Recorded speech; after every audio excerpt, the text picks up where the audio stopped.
드디어 한동훈, 이재명, 한동훈 두 대표의 회담이 확정됐습니다. 지난 2013년 새누리당 황우여, 민주당 김한길 대표의 회담 이후에 11년 만에 여야 공식 회담입니다. 영상부터 만나보시죠. 여야의 대표가 대화하는 것을 보는 게 불쾌할 일은 아닐 것 같고요. 서로 대화하고 가능한 타협안이 있는지 서로 모색해보겠습니다. 결국 권한이 있냐 없냐 문제인 거 아닌가 싶어요. 우리 당 내에서는 뭐 이런 대표회담을 해야 하는 것인가에 대한 회의감을 갖고 계신 분들이 많아졌어요.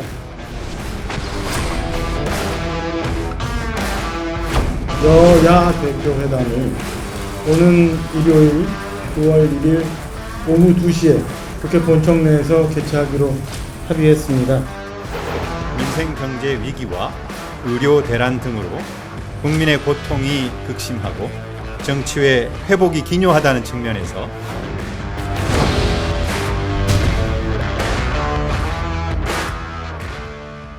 자, 날짜와 장소, 형식이 먼저 정해졌습니다. 이번 주 일요일입니다. 오후 2시에 국회에서 만나고요. 형식은 생중계를 할지 말지가 관심이었는데 결국 한동훈 대표가 포기하는 걸로 양보했다고 합니다.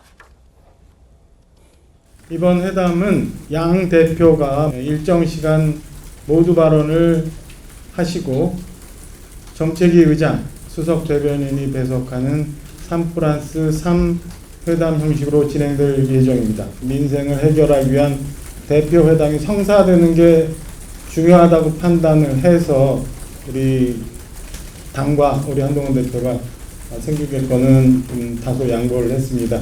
양 대표의 모두 발언이 일정 시간 생으로 공개가 될 예정입니다. 시간에 대한 것은 각각 몇 분씩 모두 발언을 할지에 대해서는 내일 협의를 하고. 참, 드디어 성사되었습니다. 어떻게 진행되는지 저희가 그래픽 한 장에 정리를 해보았습니다. 같이 보시죠. 이번 주 일요일 오후 2시입니다. 국회고요. 3대3 회담입니다. 정책위의장과 수석 대변인이 배석하고요.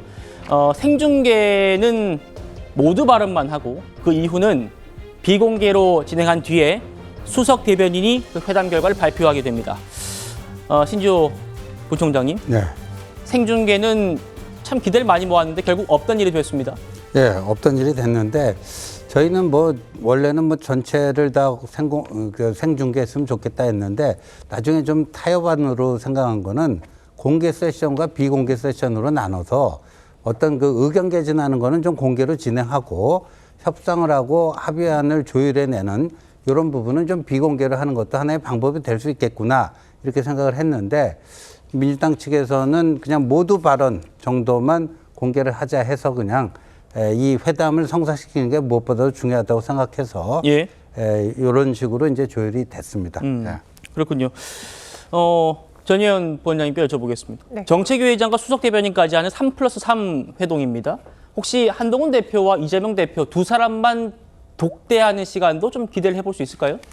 예, 사실 그렇게 되면 좋겠는데 그동안 이 회담 과정에서 여당이 보여준 태도를 보면 지나치게 야당을 믿지 못하거나 아니면 이 협상하는 과정에서 일방적으로 이렇게 발표를 하는 일이 있었기 때문에 이 양 대표가 만나기까지 얼마나 신뢰를 회복하냐에 따라서 달라질 수 있다라고 생각합니다. 예. 근데 제가 지금 누누이 말씀드리는 바가 있어요.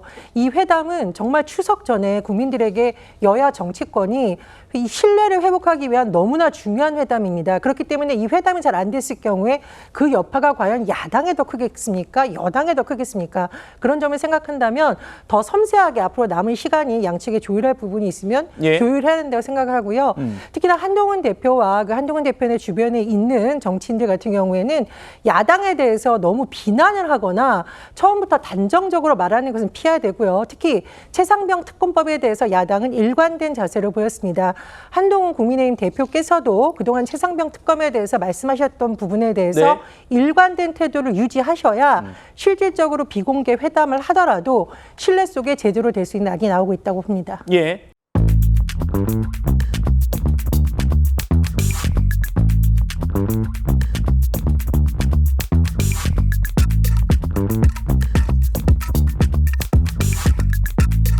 있습니다.